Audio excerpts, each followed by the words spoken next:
तेव्हा मी माझ्या विशीत होते म्हणजे विशीतनं तिशीत जाण्याच्या काळामध्ये पहिल्यांदा फेसबुक हा प्रकार अस्तित्वात आला आणि त्याच्या आधी ऑर्कुट नावाचं एक सोशल मीडिया प्लॅटफॉर्म होतं की जे पहिलं सोशल मीडिया प्लॅटफॉर्म मानलं जातं.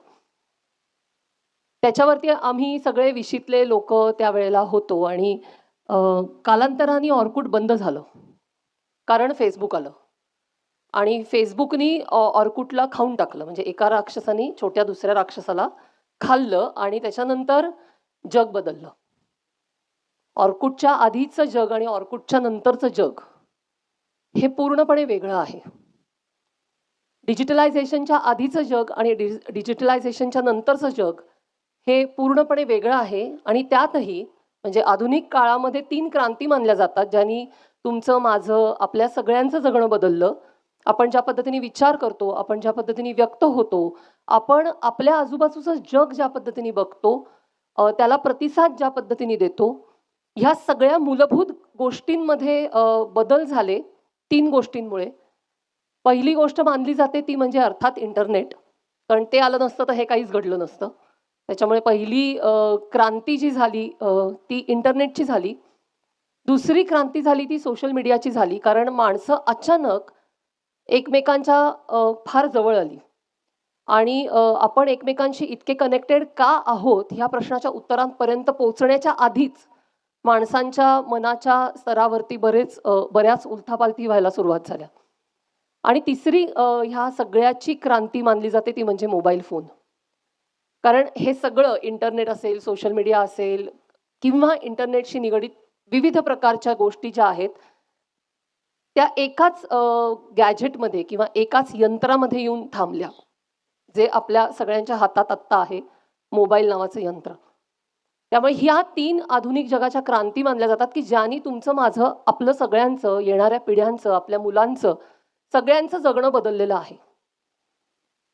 मी लहानपणी कसे होते आणि आत्ताची मुलं कशी आहेत असा विचार करण्याची आता गरजच उरलेली नाही किंवा ते करणं सुद्धा काही वेळेला अयोग्य ठरतं. कारण माझ्या लहानपणी मोबाईल नव्हते. मी लहानाची मोठी होत असताना टीव्ही नावाचं एकमेव यंत्र घरात असलं तर असायचं, ह्याच्या पलीकडेचं यंत्र नव्हतं. पण आत्ता आपण बघतो, की आपल्या सगळ्यांच्या घरामध्ये एक टीव्ही असतो आणि प्रत्येकाच्या हातात एक फोन असतो.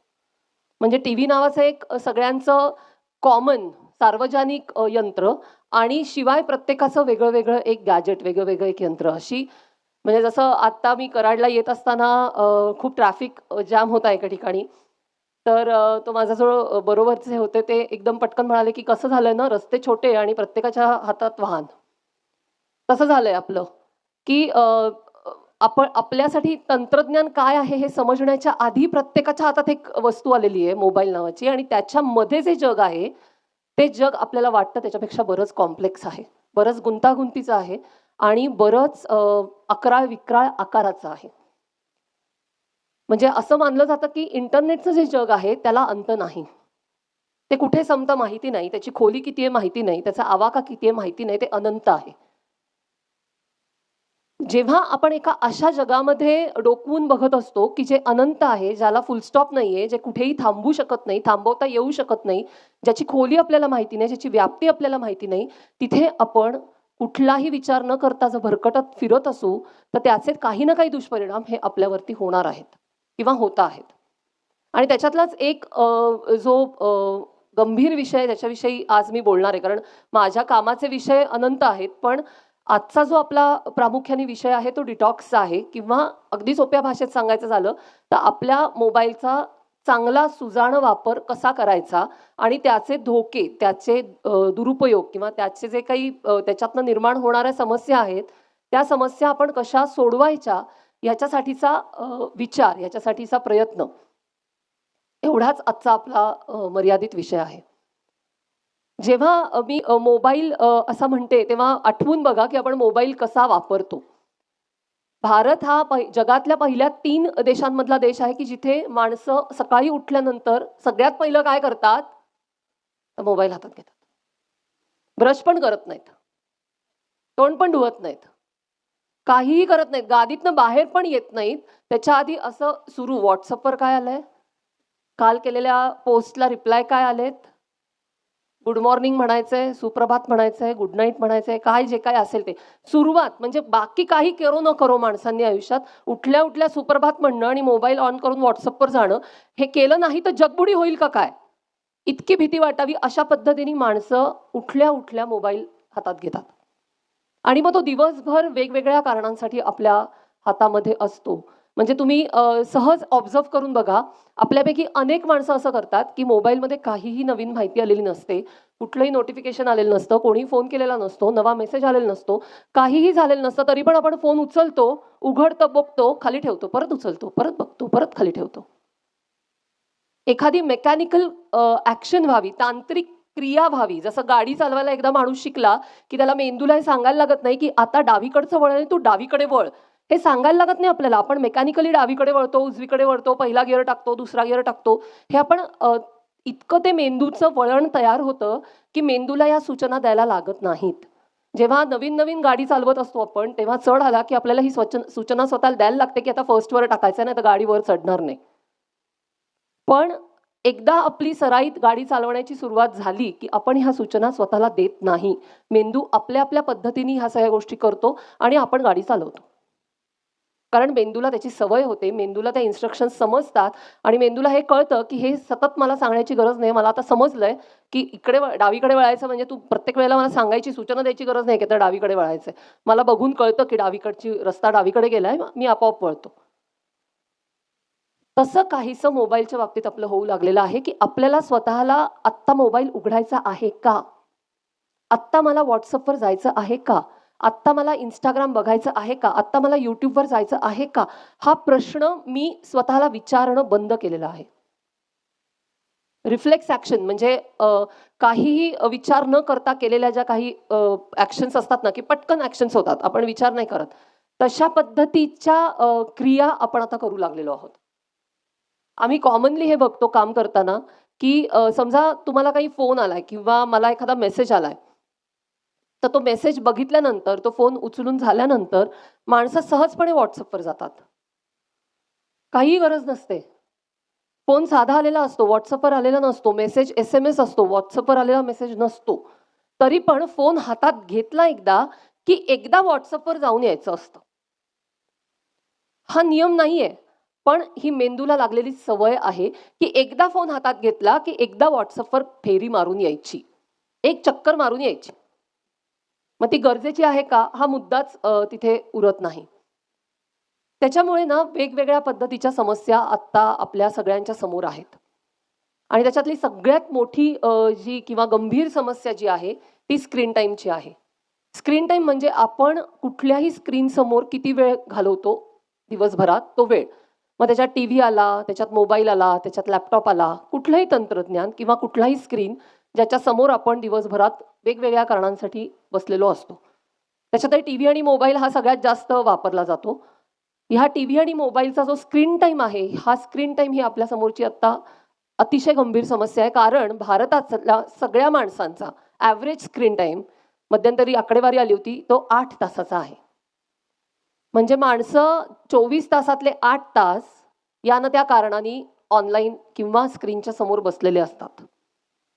मला विचाराल तर माणसं जेवढं झोपतात, तेवढा वेळच ते स्क्रीन समोर नसतात. बाकी सारा वेळ ते स्क्रीन समोर असतात या ना त्या कारणाने. म्हणजे मी तुम्हाला एक उदाहरण देते. आमच्याकडे एक मुलगा आलेला इंजिनिअरिंगचा, सेकंड इयरला होता इंजिनिअरिंगच्या आणि त्याला फोकस करता येत नव्हतं. अभ्यासात लक्ष लागत नव्हतं. आणि अर्थात इंजिनिअरिंगच्या दुसऱ्या वर्षाला असल्यामुळे, तसा मोठा असल्यामुळे त्याला त्याचं काही गोष्टी लक्षात येत होत्या आणि तो म्हटला, की मला असं वाटतं, की माझा मोबाईल मला मॅनेज करता येत नाहीये आणि त्याच्यामुळे माझा वेळ जातो आणि त्याच्यामुळे मला अजिबात अभ्यासामध्ये लक्ष केंद्रित करता येत नाही. आता हे का त्याच्या लक्षात आलं? कारण की तो नापास झाला. आणि नापास झाल्यानंतर अरे बापरे! आपण नापास झालो, नेमकं काय झालं?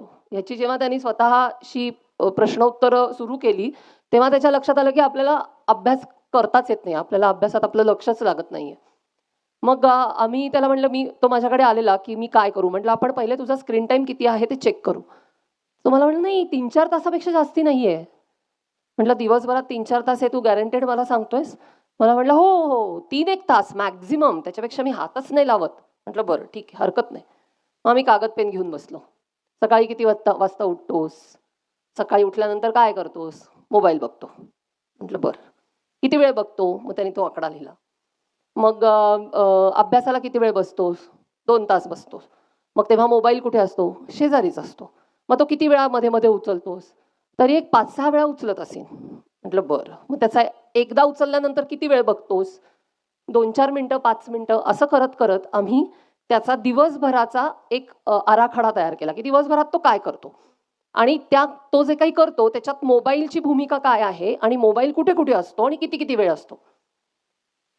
अर्धा पाऊण तास आम्ही म्हणजे ह्या एक्सरसाइज करत होतो. सगळं डिटेलमध्ये तो लिहित होता. त्याच्यापुढे तो वेळा लिहित होता, की मी किती वेळ मोबाईल वापरला, काय केलं. आणि जेव्हा आम्ही त्या पूर्ण वेळांचं कॅल्क्युलेशन केलं, तेव्हा त्याचा स्क्रीन टाईम 18 तास निघाला. 24 तासातले 18 तास तो मुलगा ऑनलाईन होता. तो मुलगा मोबाईलवरती होता. म्हणजे झोपायचे जे काही 5-6 तास असतील, तेवढेच तास फक्त त्याच्या आयुष्यात मोबाईल नव्हता. बाकी सारा वेळ अगदी बाथरूममध्ये सुद्धा तो मोबाईल घेऊन जायचा. मग तुझा अभ्यास कसा होईल? जर तू दिवसातला 18 तास तुझा स्क्रीन टाईम आहे. तू मध्ये-अधे अभ्यासामध्ये दर 15 मिनिटांनी तू मोबाईल उघडून बघतो आहेस. दर 20 मिनिटांनी तुला WhatsApp चेक करावंसं वाटतंय, Instagram चेक करावंसं वाटतंय. एक धडा अर्धा नाही वाचून झाला, की तुला कंटाळा येतो आणि तू लगेच आता बोर झालो, आता मी जरा गेम खेळतो. म्हणून 20 मिनिटं धडा वाचायचा आणि 1 तास बोर झालं म्हणून गेम खेळायचा. हे जर कॅल्क्युलेशन असेल, तर तुझा अभ्यास होऊ शकत नाही आणि मार्क न मिळणं ह्याच्यात काही म्हणजे विपरीत घडलंय असं नाहीये. हे जेव्हा मी त्याला समजावून सांगितलं, की "बाबा रे, तुला असं वाटतंय, की तुझा स्क्रीन टाईम हा 3 किंवा 4 तासाचा आहे, पण तुझा प्रत्यक्ष स्क्रीन टाईम 17 किंवा 18 तासाचा आहे. सो तुला जे वाटतंय ते तुझा आभास आहे. तुला जे वाटतंय ना, ते तुला अ, वास्तव माहितीच नाहीये तुझ्या बाबतीतलं आणि तू एका इल्युजनमध्ये, एका आभासी स्वतःसाठी बनवलेल्या जगामध्ये वावरतोयस, की जिथे तुला असं वाटतंय, की माझा स्क्रीन टाईम फक्त 3-4 तास आहे." आणि मी तुम्हाला सांगते, ही एकमेव केस नाही आमच्याकडची. आमच्याकडे अगदी शाळेतल्या मुलांपासनं कॉर्पोरेट्समध्ये रिटायरमेंटला आलेल्या स्त्री-पुरुषांपर्यंत आणि 70 ओलांडलेल्या आजी-आजोबांपर्यंत लोकं येतात आणि त्यांना असं वाटत असतं, की त्यांचा स्क्रीन टाईम 2-3 तासाचा आहे आणि जेव्हा आम्ही त्यांच्याबरोबर बसतो आणि काम करायला सुरुवात करतो, तेव्हा लक्षात येतं, की ह्या व्यक्तींचा स्क्रीन टाईम 8 ते 15 तास या रेंजमध्ये आहे. अजून एक उदाहरण देते तुम्हाला. आमच्याकडे माझ्या एका शिबिराला अ, दिवसभराची कार्यशाळा होती, स्क्रीन टाईमवरतीच. त्याला एक 72 वर्षाचे आजोबा आले होते. सोलापूरहून आले होते आणि त्यांना असं वाटतं, की त्यांच्या नातवाचा स्क्रीन टाईम खूप जास्त आहे. तर त्याला 4 गोष्टी सांगता येतील. तो काही त्या शिबिराला येणार नाही. म्हणून ते आले होते समजून घ्यायला. दिवसभराचं शिबिर होतं. संपल्यानंतर संध्याकाळी ते मला म्हणले, की "अगं, मला असं वाटतंय, की नातू जाऊ दे, मलाच प्रॉब्लेम आहे आणि माझाच स्क्रीन टाईम खूप जास्त आहे." तर म्हटलं, "बरं, हरकत नाही. तुम्हाला ह्याचं जरी रिअलायझेशन झालं असलं तरी दिवस सत्कारणी लागला असं म्हणायला हरकत नाही. पण नेमकं तुम्हाला असं का वाटतंय?" मग ते म्हणले, की "मी तुला ना माझं शेड्यूल सांगतो. मग तूच मला सांग, की मी बरोबर विचार करतोय का नाही." तुम्ही त्यांचं शेड्यूल ऐकाल ना, तर तुम्हाला धक्का बसेल. रिटायर झालेले 72 वर्षाचे गृहस्थ होते ते आणि ते संध्याकाळी 7 वाजता विविध प्रकारच्या चॅनल्सवरती सिनेमे आणि सीरियल्स बघायला सुरुवात करायचे. Amazon असेल, Netflix असेल, Hotstar असेल, YouTube असेल. संध्याकाळी 7 ला सुरुवात करायचे, सकाळी 7. रोज. संध्याकाळी 7 ते सकाळी 7, 12 तास. मग 7 वाजता ते झोपायचे. कारण दमत असतील ना, एवढा वेळ बघून तुमचं शरीर दमणार. मग ते झोपायचे. मग 12 वाजता उठायचे, जेवायचे. मग काय त्यांना काय कामं घरातली करायची असतील, काय बाहेर जायचं असेल, जे काय असेल त्यांचं, ते रुटीन ते करायचे. परत दुपारी एक अर्ध्या तासाची डुलकी काढायचे. संध्याकाळी काय भाजी आणायची आहे किंवा इतर काही बँकेची कामं असतील ती करणं, असं सगळं करून परत 7 ला सुरू. दुसऱ्या दिवशी सकाळी 7. माझ्याकडे कार्यशाळेला येईस्तोवर 1.5 वर्ष अशा पद्धतीने ते आयुष्य जगत होते. मी त्यांना म्हटलं, की "तुम्हाला असं नाही वाटलं का, की तुम्ही रात्रभर जागे असता, तर तुमच्या शरीरावरती याचा काहीतरी विपरीत परिणाम होईल?" तर ते मला म्हटले, की "अगं, मी 72 वर्षाचा आहे. समजा मेलोच. तरी काय फरक पडतो?" असा विचार मी इतके वर्ष करत होतो. मला हे लक्षातच आलं नाही, की माझ्या ज्या हॅबिट्स आहेत ते माझा नातू बघतो. माझ्याच घरात माझा नातू वाढतोय. तो माझा मी ज्या पद्धतीने स्क्रीन वापरतो आहे, तो ते बघतो आणि त्याच्यातनं काहीतरी तो शिकतो आहे, हे माझ्या लक्षातच आलं नव्हतं. मला असं वाटायचं की माझं आता काय, माझी रिटायरमेंट झाली, माझं आयुष्य संपलं, आता काय ठीक आहे, मजा करू, बघू काय फरक पडतो, रात्री तशी पण लवकर झोप येत नाही, मग बघत बसायचं, मग झोपच येत नाही, मग जेव्हा केव्हा झोप येईल तेव्हा झोपायचं, काय फरक पडतो, उठलं की जेवायचं, दिवस पुढे ढकलायचा, ह्या मेंटॅलिटीमध्ये ते गृहस्थ होते. पण त्यांच्या हे लक्षात येत नव्हतं की त्यांच्या घरात वाढणारा त्यांचा नातू ते सगळं बघतोय आणि आजोबा करू शकतात, आजोबांच्या हातात एवढा वेळ मोबाईल असला तरी चालतो, मग मी मोबाईल वापरला तर बिघडलं कुठे, माझ्या हातात मोबाईल असला तर काय फरक पडतो, हा प्रश्न त्या नातवंडाला पडला होता. त्यामुळे मला अनेक जण असा प्रश्न विचारतात की तू कोणासाठी काम करतेस, तर माझं उत्तर अगदी सोपं असतं, ज्याच्या हातात फोन आहे त्याच्यासाठी मी काम करते. मग त्याचं वय 6 वर्ष असू दे, 5 वर्ष असू दे, नाहीतर 70 वर्ष असू दे, 80 वर्ष असू दे. ज्याच्या हातात फोन आहे त्यांनी काही मूलभूत गोष्टी आज समजून घेतल्या तर त्यांचं जगणं सोपं होईल, प्रत्येकाचं आपल्या. ह्याच्यातली सगळ्यात आणि पहिली महत्त्वाची गोष्ट समजून घेतली पाहिजे ती इंटरनेटच्या डिझाईनची. त्याची जी ते ज्या पद्धतीने उभं केलेलं तंत्रज्ञान आहे ना, ते थोडं समजून घेऊया. मी काहीही टेक्निकल बोलणार नाहीये, कारण माझी पद्धत ती नाहीये. मी टेक्निकली आपल्याला काही गरज नसते. आपण युजर्स आहोत, आपण वापरकर्ते आहोत. आपण काय करायचं एवढं फक्त आपल्याला कळलं तरी पण गोष्टी खूप सोप्या होतात. मी जेव्हा म्हणते की इंटरनेटचं डिझाईन, तेव्हा ही जी सगळी बटणं आहेत की नाही, फॉरवर्ड, शेअर, लाईकचं बटन किंवा कमेंट करता येणं, एखाद्या ग्रुपमध्ये एखाद्या व्यक्तीला ॲड करता येणं, डिलीट करता येणं, ग्रुप बनवता येणं, ही फीचर्स आहेत ना, हे डिझाईन असतं. ह्यालाच डिझाईन म्हटलं जातं आणि हे डिझाईन मुळामध्ये आपल्याला तिथे आकर्षित करतं. मला काल 100 लाईक्स मिळत होते. आज मला 200 मिळाले, की मला भारी वाटतं. मग मला असं वाटतं की उद्या मला 300 मिळायला पाहिजेत. मग परवा मला 400 मिळायला पाहिजेत. आणि मग 5व्या दिवशी मला 400 वरनं 50 मिळाले की मला कसं तरी व्हायला लागतं. कारण मला असं वाटतं की काय चुकलं असेल? काल जर मला 500 लाईक्स मिळाले, तर आज माझ्याकडनं पोस्ट करताना अशी काय चूक झाली म्हणून मला 50च लाईक्स मिळाल्या. झालं, इथे गोंधळ सुरू झाला. मग ते 50चे परत 500 करायला पुढचे 15 दिवस मी जात राहते.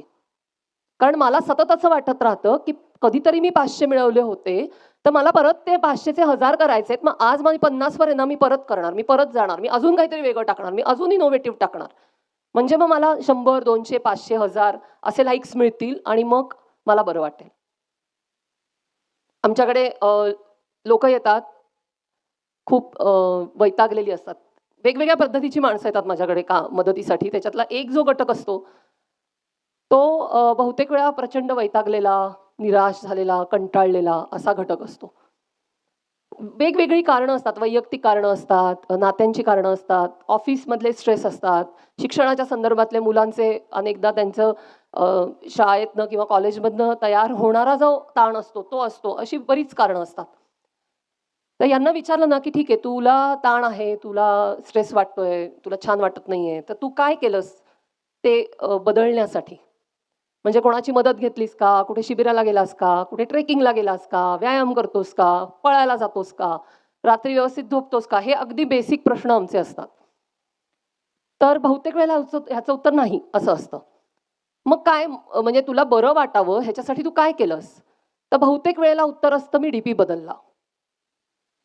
आणि खरंच सांगते, 90% वेळा हे उत्तर मला मिळतं, की नाही आम्हाला कसं तरी होत होतं, बरं वाटत नव्हतं, छान वाटत नव्हतं, मग आम्ही आमचा फोटो बदलला. आता इथे बघा, लक्षात घ्या, काय मानसिक पातळीवरती बदल होतात. जेव्हा मी माझा फोटो चेंज करते, मग तो WhatsApp डीपी असेल किंवा Insta, Facebookवरचे डीपी असतील किंवा स्वतःचा एखादा फोटो टाकत असेल, व्हॉटेव्हर. फोटो जेव्हा मी अपलोड करते, तेव्हा त्या फोटोखाली कमेंट्स यायला सुरुवात होतात आणि फोटोला लाईक्स आणि लव्हज मिळायला सुरुवात होतात. आता जेव्हा कोणीही व्यक्ती फोटो त्याचा पब्लिकली अपलोड करतो, बहुतेक वेळेला म्हणजे आपल्यासारखी सर्वसामान्य माणसं जेव्हा करतात, तेव्हा कोणीही अशी कमेंट करत नाही तिथे, की अत्यंत बावळट फोटो आहे, टाकू नकोस. हां, खाली काय कमेंट्स असतात, वाह! किती छान दिसतेस. वंडरफुल, लव्हली, सुरेख. आता गंमत अशी आहे ना, की हे लिहावं पण आता लागत नाही. आता ते AI जनरेटेड असल्यामुळे त्याच्या खालच्या कमेंट सुद्धा रेडीमेड येतात. आपल्याला फक्त सिलेक्ट करायची असते कमेंट. तेवढे पण कष्ट आता उरलेले नाहीयेत, की काय मला म्हणायचंय याचा, म्हणजे मला लव्हली म्हणायचंय, सुंदर म्हणायचंय, छान म्हणायचंय, फ्रेश म्हणायचंय, याच्यातलं मला काय म्हणायचं आहे याचा चॉईस पण आता मला करण्याची गरज उरलेली नाही माझ्या मेंदूला, कारण मला ते सुद्धा रेडीमेड मिळतंय. मला फक्त तो शब्द सिलेक्ट करायचा आहे. मग खाली अशी लाईन लागते, वा छान सुंदर, टाळ्या, बदाम, लव, लाईक्स.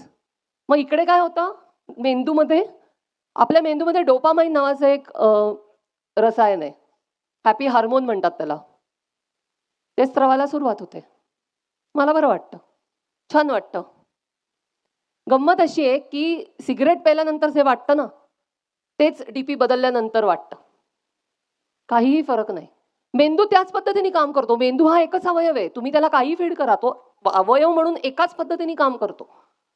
त्यामुळे सिगरेटचा कश मारल्यानंतर जे काही त्या व्यक्तीच्या मेंदूमध्ये घडतं, तशाच पद्धतीची गोष्ट त्याला लव्ह, लाईक आणि कमेंट्स मिळाल्यानंतर फोटोवरती मेंदूमध्ये घडतं. म्हणून डिजिटल स्पेसला डिजिटल ड्रग असा शब्द वापरला जातो. कारण जसं ड्रग किंवा जसं अंमली पदार्थ एखाद्या माणसावरती हावी होतात, त्याच्या विचार करण्याच्या पद्धती बदलतात, त्याच्या आवडीनिवडी बदलतात, त्याच्या आनंदाच्या कल्पना बदलून टाकतात. तीच गोष्ट डिजिटल स्पेस करतं जर ती बॅलन्सली वापरली नाही तर. त्याचा योग्य वापर करायला आपल्याला जमलं नाही तर तेच करतं डिजिटल स्पेस. तुमचा आनंद, तुमचं सुख, तुमचं समाधान, तुमचं दुःख, या सगळ्या गोष्टी त्या एका जागेशी आणून जोडून ठेवतं.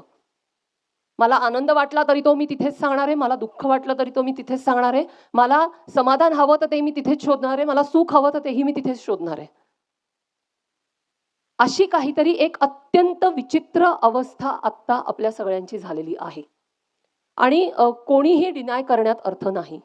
त्याचं कारण असं आहे की जर आपला स्क्रीन टाईम हा 4-5 तासांच्या पेक्षा जास्त असेल, तर आपण आज ना उद्या ह्या ट्रॅकमध्ये अडकणार आहोत, हे लिहून घ्या. ह्याला पर्याय नाही. हे अडकणं टाळण्यासाठी, हे अडकणं समजून घ्यायचं असेल, तर काही गोष्टी मूलभूत समजावून घ्याव्या लागतील. त्याच्यातली एक गोष्ट म्हणजे ह्याचं डिझाईन. दुसरी महत्त्वाची गोष्ट, जी मला असं वाटतं की सगळ्यांना अगदी लख्खपणे माहिती असली पाहिजे, ती म्हणजे हे कुठलंही माध्यम आपल्याला फुकट मिळत नाही.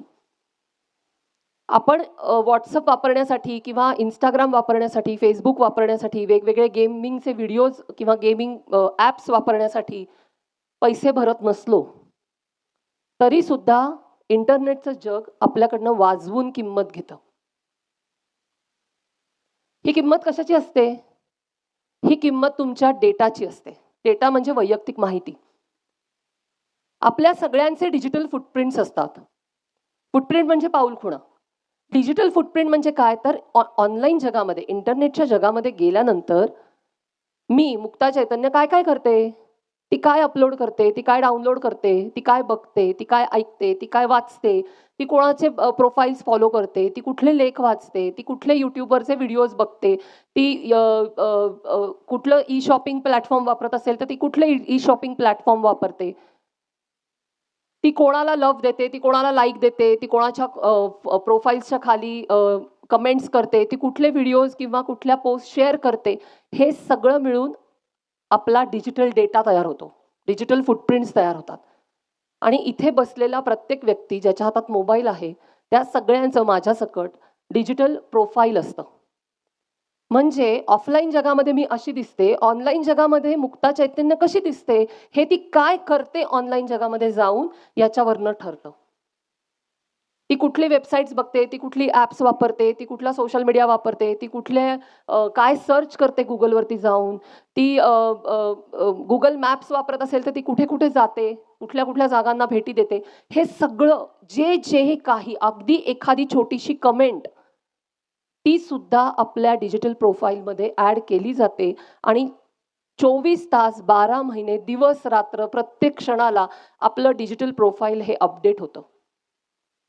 प्रत्येक क्षणाला त्याच्यात भर घातली जाते, की ही आता काय केलं हिनी, मग काय केलं हिनी, हिचं काय बिहेवियर आहे. आता हे सगळं का केलं जातं? तर आपण कोण आहोत ह्याचा शोध घेण्यासाठी. आपण विचार काय करतो? आपण आपल्या आवडी-निवडी काय आहेत? आपले मित्र-मैत्रिणी कोण आहेत? आपल्याला काय आवडतं? आपण कशासाठी ऑनलाईन स्पेसमध्ये येतो? तिथे आल्यानंतर आपण काय करतो? या सगळ्याचा अभ्यास करून मुक्ता चैतन्य ही नेमकी ऑनलाईन स्पेसमध्ये वापरकर्ती म्हणून कशी आहे? ह्याचा अभ्यास केला जातो दिवस रात्र प्रत्येक क्षणाला आपल्यापैकी प्रत्येकाचा. त्याच्यापासून कोणीही वाचलेलं नाही. जो माणूस ऑनलाईन स्पेसमध्ये आहे, ज्याच्या हातात इंटरनेट आहे, त्याचं डिजिटल प्रोफाईल आहे आणि त्याचा अभ्यास चालू आहे. आता तुम्हाला असा प्रश्न पडेल की इतके आपण 140 कोटींचा देश आहोत, मी एवढंसा कोणीतरी कुठेतरी राहतो, काय फरक पडतो, असा समज करून घेऊ नका. हे डिजिटल प्रोफाईल का लागतं लोकांना, कोणाला लागतं? हे सगळ्यांना लागतं. हे डिजिटल प्रोफाईलच्या मागे जाहिरातदार असतात, कारण तुम्हाला मला आपल्या सगळ्यांना वेगवेगळी प्रॉडक्ट्स त्यांना दिवस रात्र विकायचे आहेत. ह्या डिजिटल प्रोफाईलच्या मागे सरकारं असतात, कारण आपला मतदार कशा पद्धतीने वळवता येईल आपल्याकडे ह्याचा अभ्यास दिवस रात्र वेगवेगळ्या एजन्सीजना करायचा असतो. आणि ह्याच्या मागे सायबर क्रिमिनल्स पण असतात, कारण मला एखाद्याला गणवायचं असेल, मला एखाद्याच्या खिशातनं पैसे काढायचे असतील, तर मुळात तो काय करतो तिथे येऊन हे मला कळलं, तर त्याच्यातल्या खिशातनं पैसे काढायचे कसे हे मला सोपं जातं. माझ्या जर आवडीनिवडी, माझं बिहेवियर पॅटर्न, माझा वागण्या बोलण्याची सर्च करण्याची पद्धत जर सायबर क्रिमिनल्सना माहिती असेल, तर मला गंडवणं, माझ्या खिशातनं पैसे काढून देणं आणि मला डिस्ट्रॉय करणं हे समोरच्या पार्टीला अतिशय सोपं जातं. म्हणून आज असं म्हटलं जातं की डिजिटल डेटाला सोन्याचे भाव आहेत. It's a next gold. का? कारण की सगळं त्याच्यावरती अवलंबून आहे. आपण व्हॉट्सअप वापरतो, आपण सतत एकमेकांना मेसेजेस पाठवत असतो. आपल्याला असं वाटतं की हे कोणाला लागणार आहे, हे तुझ्या माझ्या पुरतं आहे, असं समजू नका. एक बिग बॉस बसलेला आहे आणि तो कॉन्स्टंटली आपल्याकडे बघतोय असंच समजा. कारण येणारा काळ हा आपल्याला वाटतो त्याच्यापेक्षा अतिशय कठीण आहे, ॲग्रेसिव्ह आहे, कारण तंत्रज्ञान बदलतंय. त्याच्यामुळे डिजिटल डेटा, मग तुम्ही असं म्हणाल की मग इंटरनेट वापरायचंच नाही का? वापरायचं, जरूर वापरायचं. पण आपण ते का वापरतोय? आम्ही 5 प्रश्न सांगतो कायम. स्क्रीन टाईम मॅनेज करायचा तर टाईमकडे बघू नका, की मी काल 1.5 तास वापरला, आज मी 2 तास वापरला, असं गणित लावण्यापेक्षा आम्ही 5 प्रश्न सांगतो. हे 5 प्रश्न स्वतःला विचारा, की का वापरतोय? कुठे वापरतोय? कधी वापरतोय? किती वापरतोय? आणि कशासाठी वापरतोय? ह्या 5 प्रश्नांची उत्तरं, खरी उत्तरं जर तुमच्याकडे असतील, तर तुमचा स्क्रीन टाईम आपोआप कमी होतो. त्याच्यासाठी वेगळं काहीही करावं लागत नाही. मला फोन उघडून बघावासा वाटल्यानंतर माझ्या डोक्यात हे प्रश्न उपस्थित झाले पाहिजेत, की मी आता का मोबाईल उघडतोय? कशासाठी उघडतोय? मी काय बघायचंय मला तिथे? किती वेळ मी बघणार आहे किंवा बघतोय? आणि मी हे सगळं कशासाठी करतोय? माझी ही प्रायोरिटी आत्ता आहे का? माझा हा अग्रक्रम आत्ता आहे का? माझी गरज आत्ता आहे का मी आत्ता मोबाईल उघडला पाहिजे ही? हे 5 प्रश्न जर मी स्वतःला प्रत्येक वेळेला विचारत राहिले, माझ्या मेंदूला जर ती सवय लागली प्रश्न विचारण्याची, तर माझा स्क्रीन टाईम आपोआप कमी होतो. कारण जेव्हा अनावश्यक पद्धतीने आपण मोबाईल ओपन करायला जातो, तेव्हा लगेच मेंदू आपल्याला सांगतो, की "आता हे तू का करतोयस?" कारण आपणच मेंदूला ती शिस्त लावलेली असते. त्यामुळे मेंदू हा प्रश्न विचारतो आणि मेंदूने एकदा तो प्रश्न विचारायला सुरुवात केली, की आपण आपोआप फोन ठेवतो. कारण आपल्याला कळतं, की मला आत्ता गरज नाहीये ह्याची. मी उगीचच बघते आहे. मी उगीचच उघडते आहे. आत्ता काय होतंय, आत्ता आपण काही क्वेश्चनच करत नाही आहोत. आत्ता आपण काहीही करत नाही. आपण एखाद्या यंत्रासारखे ते यंत्र वापरतो, की तो हातात आहे ना, मग तो उघडून बघायचा. म्हणजे रिकाम्या जागा भरा, ह्या पद्धतीने आपण मोबाईल वापरतो. काहीही करायला नसलं, की माणसं मोबाईल घेऊन बसतात. तुम्ही बघा, प्रवासात, हॉटेलात किंवा इतरत्र कुठे लग्न कार्यांमध्ये तुम्हाला असं दिसेल, की माणसं आपापल्या फोनमध्ये अशी असतात. तिकडं काय का चालेना. माझा फोन आणि मी त्याच्यात डोकं घालून बसणार. तिथे हा प्रश्न मेंदूने उपस्थित केला पाहिजे, की तू लग्नाला आलायस, तू लग्न कार्यात आहेस, तू हॉटेलमध्ये आलायस मित्रांबरोबर जेवायला किंवा फॅमिलीबरोबर जेवायला किंवा तू थिएटरमध्ये आहेस, सिनेमा बघायला आलायस किंवा तू कुठे दुसरीकडे आहेस, ट्रॅव्हल करतोयस, काहीतरी वेगळं पण चालू आहे आजूबाजूला. ते तुला बघायचं आहे का मोबाईलमध्ये कोणीतरी तिसऱ्यानी बनवलेलं रील बघत बसायचं आहे? हा प्रश्न मेंदूने विचारणं गरजेचं आहे. पण मेंदू कधी तो प्रश्न विचारेल? जेव्हा मेंदूला आपण ही सवय लावू, की हे 5 प्रश्न मी विचारणार आहे सतत स्वतःला. एकदा ती सवय लागली, की मेंदू तुम्हाला बरोबर कंट्रोल करतो. तुमचं इम्पल्स कंट्रोल करायला मदत करतो. तुम्हाला हे आपणच स्वतःला शिकवत जातो, की आत्ता गरज नाहीये, आत्ता नको बघूस. पण आत्ता गरज नाहीये, आत्ता नको बघूस इथपर्यंत येण्याची प्रक्रिया सगळ्यात किचकट असते. कारण हे 5 प्रश्न सोपे वाटतात का, कुठे, कशासाठी, किती आणि कधी. पण हे प्रश्न सतत विचारणं हे स्वतःला त्रास देण्यासारखं असतं. कारण मोबाईल बरा असतो ना, वेळ बरा जातो, टाईमपास छान होतो. आपल्याला काहीच करायला लागत नाही. कोणीतरी नाचतंय, आपण बघतोय. कोणीतरी रेसिपी बनवतायत, आपण बघतोय. मला काहीच करायला लागत नाही. तुम्हाला एक उदाहरण देते. माझी एक मैत्रीण आहे. तिचा एकदा मला खूप वैतागून फोन आला आणि चिडचिड, चिडचिड, चिडचिड फोनवरती. तर मी म्हटलं, की "एक तर तू शांत हो. काय झालंय? मोठे 2 वेळा श्वास घे बरं. का बरं एवढी चिडचिड करतेयस?" तर मला म्हणली, की "अगं, WhatsAppला ना एक ग्रुप केलाय. त्याच्यात मी एकटीच आहे." तिने एकटीचाच ग्रुप बनवला होता. बरं हे पण एक नवीन आहे. बऱ्याच लोकांचे असे एकट्यांचे ग्रुप असतात. त्या ग्रुपमध्ये ती एकमेव व्यक्ती असते. तर तिने ते स्वतःचाच एक एकटीचा WhatsApp ग्रुप बनवला होता. म्हटलं बरं हरकत नाही. पण तू कशासाठी बनवला होतास? नाही गं, मी ना इतके YouTubeवरती खाण्याचे व्हिडिओज बघते, Instaवर रेसिपीज बघते. मग मला असं वाटतं आपण कधीतरी करू आणि मग ते नंतर सापडत नाहीत. स्क्रोलमध्ये वर निघून गेलं की ते सापडत नाहीत. म्हणून मग मी ते सगळ्या लिंक्स आहेत ना, त्या लिंक्स त्या ग्रुपमध्ये सेव्ह करून ठेवते. म्हणजे मग कधीतरी आपण ते करू, ते शोधायची गरज नाही. म्हटलं आयडिया तर चांगली आहे. किती लिंक्स अशा सेव्ह केल्या आहेस तू? म्हणजे तुला एवढी चिडचिड होण्याइतकं काय घडलंय? तर म्हणली, "अगं मी आज ना वेळ होता म्हणून मी चेक केलं तर 750 लिंक्स आहेत." हां, तिने 750 लिंक्स तिच्या एकटीच्या ग्रुपमध्ये टाकलेल्या होत्या. म्हटलं, "बरं, म्हणजे तुझ्याकडे 750 रेसिपीज आहेत." म्हणली, "हो, जगभरातल्या रेसिपीज आहेत. तू म्हणशील त्या क्युझिनच्या, तू म्हणशील त्या प्रांतातल्या, तू म्हणशील त्या देशातल्या रेसिपीज आहेत." म्हणलं, "जबरदस्त कलेक्शन आहे. केल्यास किती?" 1. फ्रस्ट्रेशन ह्याचं होतं, की माझ्याकडे 750 रेसिपीज आहेत, हँडी आहेत, ओपन केली की रेसिपी सुरू होणार आहे, पण मी एकच केलेली आहे. हे जे ना, की सेव्ह करून ठेवू, नंतर करायला, सेव्ह करून ठेवू. कोणीही ते सेव्ह केलेलं नंतर बघायला जात नाही. जसं आता डिजिटल फोटोग्राफी सुरू झाल्यापासून मोबाईलमध्ये आपण हजारोनी फोटो काढतो आणि मागे जाऊन परत कधीही ते फोटो बघत नाही किंवा त्याच्यातले 4 फोटो बघतो आणि बाकी फोटो तसेच कचरा बनवून डिजिटल कचरा बनवून आपल्या मोबाईलमध्ये पडलेले असतात. पण आपण आपले फॅसिलिटी म्हणून कच्चा हक्कच फोटो काढत सुटलेलो असतो. पण तो फोटो काढणं हा डिजिटल कचरा आहे, हे आपल्याला माहिती नसतं. त्याच्यामुळे आपण हा विचारच करत नाही, की माझ्या मोबाईलमध्ये हा कचरा मी का गोळा करून ठेवलेला आहे. तो मी का साफ करत नाही. म्हणजे आपल्याकडे जशी प्रत्यक्ष जगातल्या कचऱ्याची एक मोठी समस्या आहे, तशी दुसरी एक मोठी समस्या ही डिजिटल कचऱ्याची आहे. आणि ती समस्या मोठी काय आहे? तुमच्यापैकी किती जण ChatGPT वापरलेले आहेत? बरेच जण असतील आय गेस. येस, तरुण मुलांमध्ये तर बहुतेक सगळ्यांनी ChatGPT वापरलेलं असेल किंवा कुठलंतरी एआय टूल. ChatGPTच वापरायला पाहिजे असं नाही. पण गमतीचा भाग असा आहे, की एआय चांगलं आहे का वाईट आहे? तर चांगलं आहे, वाईट आहे, दोन्ही आहे. पण आपल्या दृष्टीने म्हणजे सर्वसामान्य ग्राहक म्हणून जर विचार केला, तर आपल्या दृष्टीने सगळ्यात मोठी धोकादायक गोष्ट काय आहे माहिती आहे का? एआय काय करतंय? एआय तुम्हाला सांगतं, की तू विचार करू नकोस. तुझ्यासाठी सगळा विचार मी करतो. तू काही करूच नको. तू बस. बाकी मैं देखता हूँ. अशी आत्ताची अवस्था आहे. म्हणजे आम्ही शाळा कॉलेजेसमध्ये काम करते मी. आत्ता मी 2500 मुलांबरोबर काम करते. तुम्हाला सांगते 3रीतली मुलं, मी 1लीपासून 12वी पर्यंत आत्ता 2500 मुलांबरोबर काम करते. 3रीतली मुलं बेसिक होमवर्क करण्यासाठी, गृहपाठ करण्यासाठी ChatGPT वापरतात. 2+2 4 हे उत्तर काढण्यासाठी ChatGPT वापरतात. किंवा स्वतः उत्तर काढलेलं असतं 2+2 4 पण ते बरोबर आहे का हे चेक करायला ChatGPT वापरतात. ह्याच्यासाठी नाहीयेत ही टूल्स.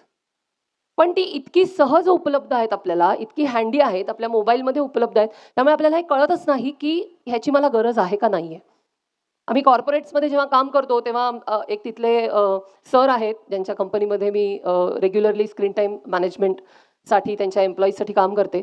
तर ते सर मला म्हटले, की "अगं प्रॉब्लेम असा आहे ना, की आता सगळ्यांची लेटर्स जी असतात ना, म्हणजे सुट्ट्यांची म्हणजे मला सुट्टी हवी आहे, असं पत्र.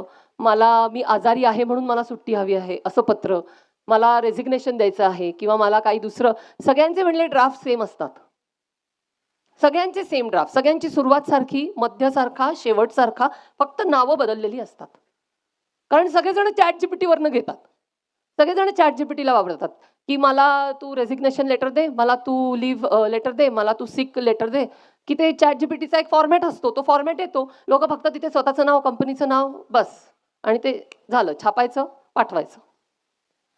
माझ्या दृष्टीने स्क्रीन टाईममध्ये किंवा डिटॉक्समध्ये अजून एक महत्त्वाचा घटक आहे, तो म्हणजे माझी स्वतःची इंडिव्हिज्युअलिटी, युनिकनेस. आपण माणसं आहोत. प्रत्येक माणूस हा दुसऱ्या माणसापेक्षा वेगळा आहे. नैसर्गिकपणे वेगळा बनवलेला आहे. त्या पद्धतीने आपला मेक आहे. आपण सगळे सारखे दिसत नाही, आपण सगळे सारखे वागत नाही. आपले बिहेवियर म्हणजे आपल्या वर्तणुकीचे जे पॅटर्न्स आहेत ते सारखे नाहीत. आपल्या केसांचा पोत सारखा नाही, आपल्या डोळ्यांचा रंग सारखा नाही. आपण कोणीही एकमेकांसारखे नाही. आणि ही सगळ्यात मोठी स्ट्रेंथ आहे माणूस म्हणून, की आपण एकमेकांसारखे नाही आहोत. प्रत्येक जण युनिक आहे, प्रत्येक जण वेगळा आहे. पण जेव्हा आपण इंटरनेटवरती अनावश्यक पद्धतीने त्याचा वापर करायला सुरुवात करतो किंवा ज्याची गरज नाहीये त्या गोष्टींचा वापर करायला सुरुवात करतो, तेव्हा त्याचं एक सर्व सपाटीकरण होतं, सार्वत्रिकरण होतं. तुम्ही आता बघा, जर इथे तरुण मुलं आहेत इन्स्टावरती, मुलं आणि मुली एका विशिष्ट पद्धतीनेच दिसतात, एका विशिष्ट पद्धतीनेच बोलतात. त्यातलं व्हेरिएशन हळूहळू संपत चाललंय. कारण मी अशा पद्धतीने दिसलो नाही, मी अशा पद्धतीने बोलले नाही किंवा बोललो नाही, तर मला लाईक्स मिळणार नाहीत. मग माझी इंडिव्हिज्युअलिटी काय आहे, युनिकनेस काय आहे, हा मुद्दा वेगळा राहतो. मला ते लाईक्स पाहिजेलेत, मग मी छापाचे सगळे ठोकळे तयार होतात. सगळेजण सारखे. आणि हा मला असं वाटतं इंटरनेटचा सगळ्यात मोठा प्रॉब्लेम आहे, की तो आपल्याला सगळ्यांना एकासारखं बनवत चाललेला आहे. आपण सगळे थोडे वर्षांनी सारख्या पद्धतीने बोलणार, सारखे शब्द, सारखी भाषा, सारखी एक्सप्रेशन्स, काही वैविध्यच उरणार नाही माणसांमध्ये. ही जर कंडिशन आली तर ती मला असं वाटतं सगळ्यात डेंजरस कंडिशन आहे. कारण स्पीशीज म्हणून आपण तगून राहिलेलो आहोत. एक जैवविविधता आपल्यातली आहे, एक आपल्यातला वेगळेपणा आहे, म्हणून एक प्रजाती म्हणून आपण शिल्लक आहोत. आपण जर सगळे सारखे वागायला लागलो, सारखे दिसायला लागलो, सारखे बोलायला लागलो, तर प्रजाती म्हणून आपलं वैविध्य संपत जाईल आणि मग आपल्या तो अस्तित्वाचा प्रश्न तयार होईल. हे सांगण्याचं कारण असं, की हे सगळं स्क्रीन टाईमशी, हे सगळं तुम्ही कशा पद्धतीने इंटरनेट वापरताय, मी कशा पद्धतीने इंटरनेट वापरतेय, ह्याच्याशी येऊन थांबतं. ह्याच्यातलं कुठलीही गोष्ट इंडिपेंडेंटली घडत नाही. म्हणजे आता एआयचा बराच बोलबाला आहे सध्या आणि सगळेजण एआय ओरडत असतात किंवा प्रत्येक ठिकाणी हे एआयच्या माध्यमातून बनवलेलं आहे. थोड्या दिवसांनी मिसळीचे स्टॉल सुद्धा एआय मिसळ असं दिसायला लागलं तर आपण कोणीही शॉकमध्ये जायची गरज नाही. इतकं जास्त एआय चालू आहे. पण एआय मी कशासाठी वापरते? पुन्हा तोच प्रश्न महत्त्वाचा आहे, की का, कुठे, कशासाठी, किती आणि कधी? हे प्रश्नांची उत्तरं जर मला मिळाली नाहीत तर माझा स्क्रीन टाईम वाढणार, माझा डिपेंडन्सी वाढणार, इंटरनेट ॲडिक्शनची समस्या वाढणार.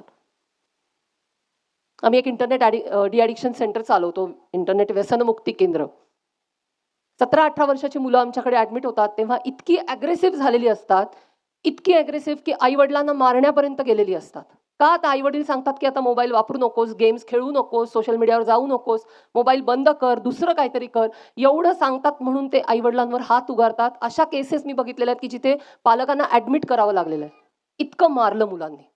का? तर इंटरनेट, मोबाईल वापरू नको असं सांगितलं. हे नॉर्मल नाहीये, हे आपण लक्षात घेऊया. आणि हे असं नाहीये की ह्या 2-4 केसेस असतात. घराघरातून आत्ता मोबाईलवरनं भांडणं सुरू आहेत. घराघरातून आत्ता मोबाईलवरनं वादावादी सुरू आहेत. तुम्ही फॅमिली कोर्टात जाऊन बघा, तिथे एखादा वेगळी कॅटेगरी सुरू झाली आहे डिवोर्सची. मोबाईल. त्याचा केंद्रस्थानी संघर्षाचं कारण मोबाईल असतं. अशी एक वेगळी कॅटेगरी आता तुम्हाला फॅमिली कोर्टात बघायला मिळेल. हे सगळं कुठून होतंय? हे सगळं स्क्रीन टाईमचा परिणाम आहे. आपण जरुरीपेक्षा जास्त जेव्हा मोबाईल वापरायला सुरुवात करतो, त्याचा हा परिणाम आहे. मग ह्याच्यातनं बाहेर कसं पडायचं? सगळ्यात मूलभूत प्रश्न. साधी गोष्ट म्हणजे मला ना कधी-कधी असं वाटतं, की आपण विनाकारण आपलं आयुष्य आणि आपला भवताल इतका कॉम्प्लेक्स करून ठेवलेला आहे. साधं पुण्याहून कराडला यायचं तरी पण मी मध्ये कुठेतरी थांबते ना, एक थांबा तर घेतो आपण. चहा पिऊ, वॉशरूमला जाऊन येऊ, पाणी पिऊ, व्हॉटएव्हर. पण मोबाईलच्या बाबतीत आपण थांबे घ्यायचेच विसरलोय. आपण थांबेच घेत नाही. ब्रेक्स घेणं, मध्ये-मध्ये थांबणं ही इतकी महत्त्वाची गोष्ट असते. कारण आपला मेंदू जो आहे ना, तो मेंदू ह्या सगळ्यांनी हायपर ॲक्टिव्ह म्हणतात त्याला. अतिउत्तेजित.